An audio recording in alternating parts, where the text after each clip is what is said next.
My next guest is a woman who's doing it all. I'm Penny Lane, and In the Driver's Seat starts now. Welcome to In the Driver's Seat, brought to you by the Perfect Cosmetics Company, where each episode we take you on a journey into the lives of industry trailblazers and entrepreneurs who've carved their unique paths to success. In this episode, I sit down with an Emmy Award-winning journalist, a leading figure on QVC UK for over a decade. She has not only captivated millions with her storytelling, but also made a significant impact through her best-selling books and wellness advocacy. Joining me now is Kirsten Lindquist. Hi, Kirsten. Hello, it's good to see you. Thank you for having me. Oh, thank you so much for coming on the show. Dying to get to know more about you. So you grew up in South Carolina. What kind of influences when you growing up shaped you in your early years? Well, actually, it was Southern California, very close though. This is South Carolina, but Southern California. I was so influenced by my mother, who was definitely an advocate. She was a servant. She started a school for children with special needs. She introduced me to Jesus. But I was also really, really influenced by the world around me. We grew up kind of sunny and warm, which was wonderful. Yeah, lovely. And you have a really strong faith. Has your faith influenced your professional and personal journey? Well, you know, I always feel like you can't really have a conversation with anybody without their true self coming through. And since the most important things in my life are my family and my faith, when I'm speaking on QVC or I'm speaking on stage or I'm writing, it's always going to come out, my true me. And that's how I connect with people so much. So it would be impossible to ignore family or faith and be very authentic. Yeah, that's understandable. And you had a really successful career in journalism too. What made you pursue a career in journalism? I had always loved writing. That was always a big part for me. And I always really wanted to make a difference. And I felt like I could do that in news, at least for a long period of time. I did transition out of news, but while I was there, I mean, some of the amazing investigative journalism that we were able to do really did help me kind of pursue passion and purpose. We do know that people who pursue their passion and their purpose live longer. And I just felt like I've always needed to do that. Yeah, and so when you were a journalist, was there any stories that you covered that really had an impact on you? Yeah, we were the first local news team to be able to gain access to Guantanamo Bay in Cuba, which was completely shut down to the outside world and to the public. What was it like? It was amazing. I did a series of interviews with those who were stationed there, and just kind of, I mean, it was a place that was so traumatic, and there was so much controversy surrounding it and how it impacted those soldiers and the people that were there. It was amazing. It was a beautiful place. I mean, it really is gorgeous.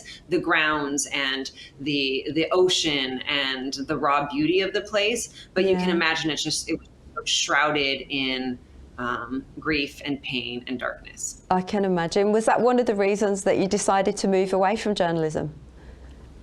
You know, I loved doing investigations like that. I did a lot in Mexico as well. I did a lot of international things and how they influenced us back in the United States. But it kind of took a turn and became just a little bit more salacious and a little bit less about helping people and being able to really speak and write. And also news changed. I mean, that short form, you get it in 5 seconds or 50 characters, has changed things. Has changed it a lot, hasn't it? And a lot of people are scared for change, especially when you're successful in a career already, but you're no stranger to change. So you jump from being a really amazing journalist straight into QVC. And QVC, as we all know, is the biggest home shopping network in the world. And you've had the top show on there for 10 years. I was reading that you do $250 million in sales a year with your show. That is absolutely phenomenal. I've been in that industry for 20 years, and I've never heard of anybody achieving that and sustaining it. So congratulations. And when you made that jump to QVC, what inspired you to do that, and how did all that come about? I was considering taking a news anchor job up in Portland, Oregon, and I started auditioning, and it was a long process to get into QVC.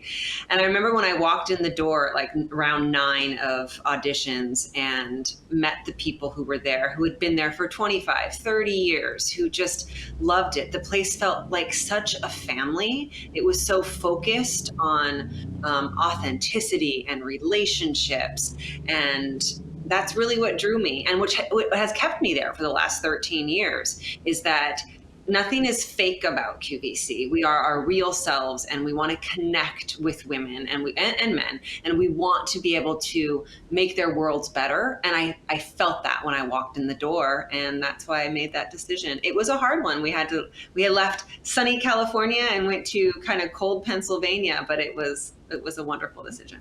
It was worth it. Yeah, you've also brought out your own brands. Tell us a little bit about that too. Yeah, over the years, I've had just the pleasure of being able to connect with so many people. Yeah. That I started bringing in journals and some more faith-based items. It started with a necklace, a cross necklace that was very similar to what my mom had given me once. And then we started my own line of clothing, and I've had 4 different drops, fall and spring, and that's been lovely. And shoes and bags, and all of it really is. Yeah, all of it really is kind of inspirational, a lot of inspirational messaging, and to encourage people, and very beachy, because that's very me. Yeah, beautiful. And you've also got a big faith-based following as well. Tell us a little bit about that. Yeah, my entire kind of calling in life is health science meets biblical truth. So my mother died of dementia, and she battled it for 12 years. And during that time, and she passed now about 3 years ago, I went back to school for health and wellness to really try and figure out how I could prevent this in the rest of my family. And what I learned is that stress really is kind of the thing that is killing us the most. So I did a lot of digging into health science, but because my life is so faith-based, I've paired it with biblical truth, because there's a lot of that in the Bible as well. And so faith and health kind of come together, and that's very much my platform. So I've been blessed to be able to speak in keynote speeches and a lot of women's conferences and churches, and really help women and men get out of stress and live a healthier life, but kind of do it with, this is what the Bible says about that as well. Yeah, stress really is one of the #1 killers, isn't it? And I know that you, as you said, you're a keynote speaker on that as well. With all the things that you do, and I know that you're adopted 2 children, you're a mom, you're an author, you're on QVC, all the things that you do, and you talk about and give advice on sleep and stress. How do you even manage to sleep? And what advice would you give to anybody that's struggling with stress and sleep in their lives? It is the #1 priority. When I speak on the 20 ways to kind of reorganize your life to get out of stress, the #1 is the key component to your wellness, which is sleep. So that's the first thing that I'll work on with people, is to change your sleep. And here's just a really quick tip for you. Yes. Follow the 3-2-1 rule. What's that? 3 hours before bedtime, you stop eating. 2 hours before bedtime, you stop drinking. And 1 hour before bedtime, all of the screens go off. So television, phones, and actually change your lights in your bedroom to red lights. It's really inexpensive on Amazon to do that. Red light, is that right? Red lights, yeah. You want to start getting rid of that unnatural light. It's what's keeping our brains kind of tuned on and making it very, very hard for us to sleep. I've got many, many more, but that's a good one for you right now. Everybody can do 3-2-1. Yeah, that's amazing. And you've written some books as well. Tell us a little bit about the books and the messages that you wanted to share with your books. Yeah, my first book came about because I did have 2 daughters born 5 months apart. One was from the womb and one was adopted. And it really was, as you would read in the book, a very kind of harrowing journey. There was a lot of miscarriage and infertility and a lot of grief. And adoption is a very, very broken system here in the United States, and I think worldwide as well. So a lot of that comes out. But there is it is an underlying book about hope. And that there was a happy ending and our story wasn't done.